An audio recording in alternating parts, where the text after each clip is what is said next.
Hey everybody, welcome back to Background Buzz Reviews. Today we're going to be reviewing the end of the fucking world. Why is no one stopping? Probably because you've got your tits out. No one stops the weirdos except other weirdos. Do you want to lift? Come on. I am going to be so fucked off if we get murdered. The end of the fucking world. So, The End of the Fucking World is a British dark comedy television show based on a graphic novel of the same name by author Charles S. Fossman. So it originally aired in October of 2017 in the UK, with the worldwide release by Netflix in January of 2018. And it follows James, played by Alex Lothar, a 17-year-old who believes himself to be a psychopath. And we know Alex Lothar from Black Mirror. The pedophile? The pedophile. Yeah. Spoiler alert, though. Yeah. Shut Up and Dance. Yeah. It's a good episode. Check that out. One of our favorites. So, yeah, and he believes himself to be a psychopath. And Alyssa, played by Jessica Barden, a rebellious classmate who sees in James a chance to escape from her tumultuous home life. Since its premiere, the program has received critical acclaim for its writing and whatnot. Yeah. So basically, this is just a story about two high school teenagers that are a bit weird and going on somewhat of a road trip. Yeah. Well, it's a coming of age story. Yeah. Two kids in high school. They're in high school, right? They're in high school. They're in high school, and both of them are weird. James is particularly weird because he thinks he's a psychopath, right? Yeah. I'm James. I'm 17. And I'm pretty sure I'm a psychopath. It starts off with him describing how he killed animals when he was younger. Yeah. I liked how the show, if you watch the show, how it edits it, it shows all the animals that he killed. Yeah. The rabbits and all that. And I like how it goes into their head. So the show opens up with you hear the inner dialogue that James is having. Yeah.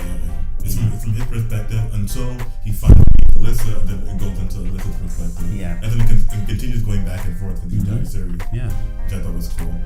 So I say before we jump straight into the spoilers, we just do a quick what we thought about it, and then the rest of the video will be filled with spoilers. All right. I personally loved this series. Did you fucking love it? I fucking loved it. Yeah. No, it I feel like it was so different than anything I've watched recently. It felt very British, it felt very British. It did, because all the accents, they had their accents. They weren't trying to hide it. Okay.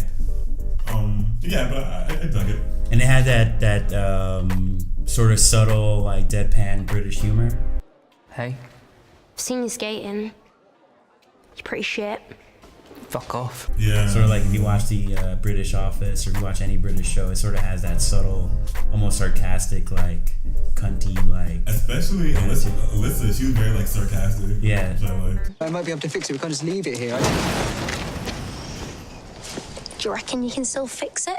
It's full of that. It's full of that dry humor, and this show's full of that. So yeah, I fucking love this show too. It was a great show. I thought it was short. But I liked it. Manageable. It was manageable, and you could watch it in short bursts, only 20 minutes long each episode. And I thought a lot of Netflix shows, they're doing these 10-episode runs, which is short in comparison to your regular network television shows, which usually go for 22, 24 episodes. But even that can feel a little too long. Those have a lot of filler. Yeah, there's even filler within 10-episode runs. Game of Thrones is a good show that does 10-episode runs, and even then they fall guilty of filler episodes. But they do a better job of doing a good 10-episode season. But I feel now, because there's so much content out there, I appreciated that the show was only 20 minutes per episode. Yeah, it was only and to that point, I appreciate how they're only telling one story. Yeah. There's rumors about a second season, but right now, this is just one concise story. You could do it in a day, and then you're good. Yeah, so this show was great. I thought the performances by the person who played James, the actress who played Alyssa, I felt every person that was in this show did such an amazing job playing their character. And that's another thing I loved about this show. Every character you're introduced is a character. Yeah. They have their own little backstory. Something's going on with them. They don't just throw a character at you just for a filler or for anything. They kind of flesh them out and kind of make them interesting. And I think they do that by the interesting dialogue that they give them. I thought the dialogue was very strong in this show. I think we would both agree. Comes highly recommended. Oh yeah. If you guys haven't watched it, go watch it now. When you do, come back. We're gonna spoil everything. Also, before we go into spoiler territory, and we're gonna talk more about that, I think the soundtrack was really good in the show. I thought the music was a big part of what made this show great. And it sort of had, like, I think you and I can agree that we both love Quentin Tarantino. Yeah. And I think one of the strongest things that Quentin Tarantino does is, like, fuse, like, good dialogue with, like, good music. And he kind of mixes the two to sort of give you, like, the feel of, like, that's just kind of what and I feel like this show had that. Like, it had, like, good dialogue, and it had, like, good music. And it was dark. It was bloody, and it was violent. It was all those elements that I liked about Quentin Tarantino, and sort of, like, in a different way. Yeah. Mm-hmm. So, highly recommended. Definitely go watch it. Okay. Yep. Now we're gonna go into spoiler territory. So I think this show it gets really dark, especially after James kills like this rapist dude, and then it just started like totally like spirals out of control. Like it's almost to the point where I knew it was gonna be a dark show, but I didn't really see where it was gonna go. I didn't see it going down the path of like him after killing someone. Yeah. It starts off with him carrying the knife, like, oh, is he like joking, like, oh, I'm gonna try to kill Alyssa, but I didn't think anything was actually gonna happen from that. Yeah.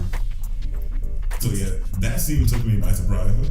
Yeah, when that happened, I was surprised because this show also felt like it was a series of unfortunate events. No matter where they ended up, they always encountered like some sort of problem.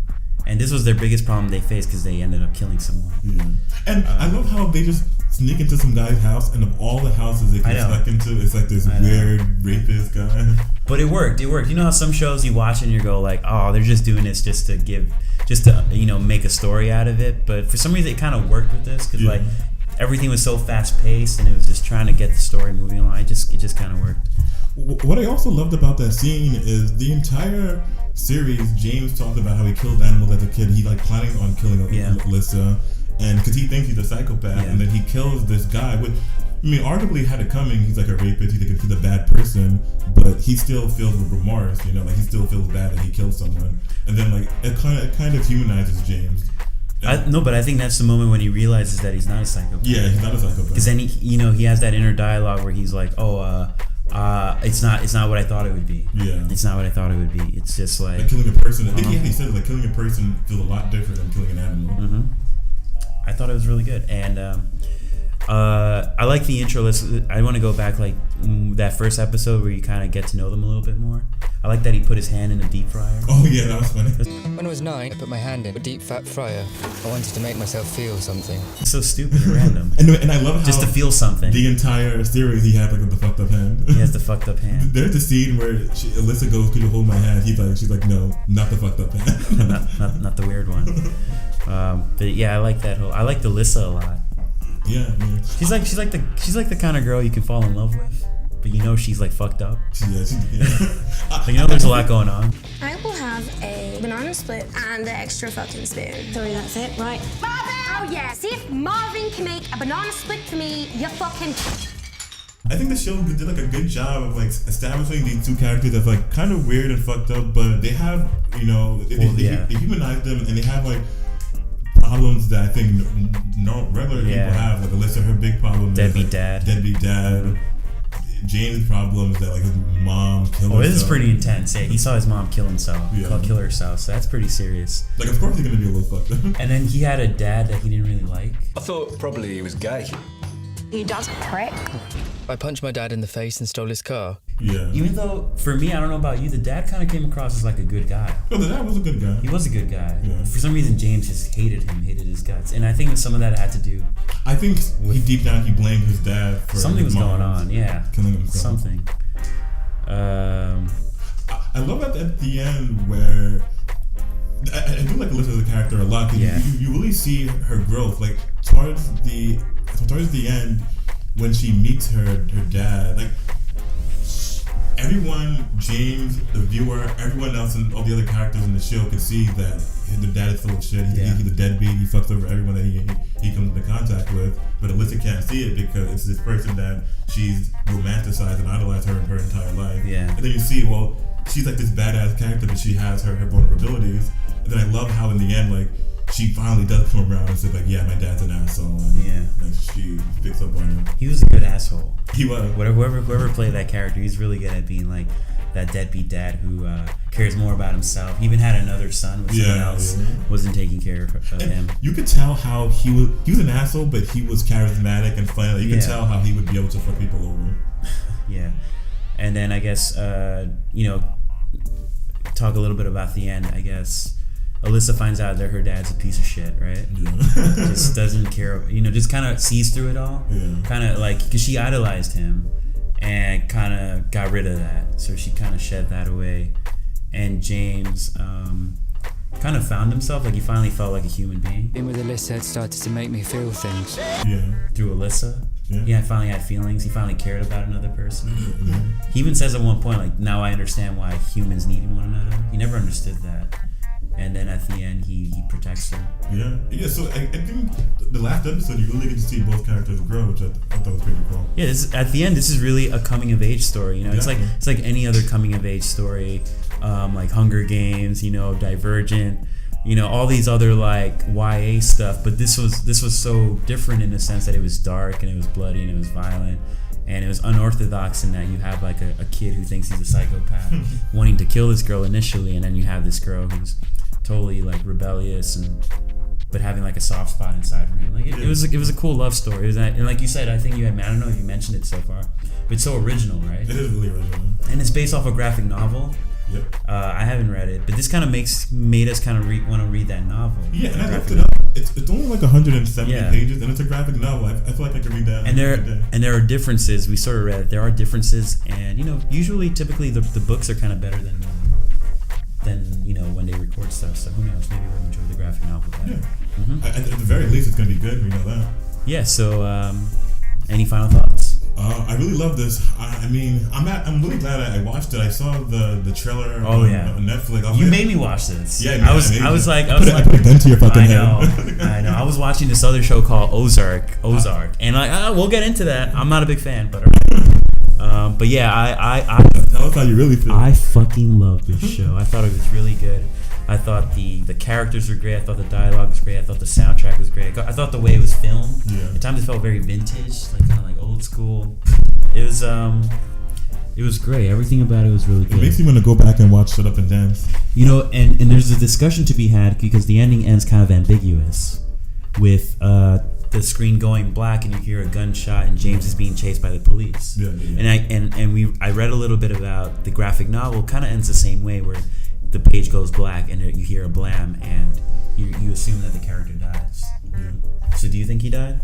I think so. I think so. But I think I like how they leave it open-ended because it leaves room for interpretation. Yeah, and it leaves room for season 2, which Netflix is very interested in. Of course they are. Now, whether or not the creators of the show want to move forward or they have creative integrity and they're like, you know what, this is the story we wanted to tell and we don't want to push it forward, then that's up to them. I suspect that there's going to be a season 2 though.